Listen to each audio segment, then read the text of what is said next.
Dumalo ang iba't ibang ahensya ng pamahalaan sa ginanap na Pre-Disaster Risk Assessment o PIDRA sa Bamboo Hall, Cauayan City Hall bilang bahagi na paghahanda sa posibleng epekto ng bagyong Sinando. Kabilang sa mga lumahok ay ang Department of Social Welfare and Development o DSWD, Public Order and Safety Division o POSD, Bureau of Fire Protection o BFP, Philippine National Police o PNP, Engineering Department at iba pang katuwang natanggapan.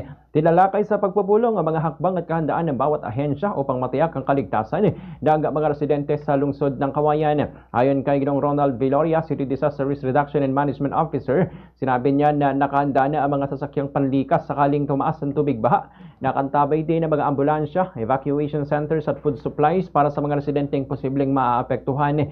Dagdag pa ni Viloria, nagsagawa rin ng mga training ang CDRRMO katuwang ang iba't ibang ahensya upang masigurong kahandaan at koordinasyon sa oras ng emergency. Bagamat hindi ang Isabela ang sentro ng bagyo, pinaalalahanan pa rin ni Viloria ang mga Cauayenyo na manatiling mapagmatsyag, laging handa at sumubaybay sa mga anunsyo ng mga otoridad upang maiwasan ang anumang insidenteng dulot ng bagyo.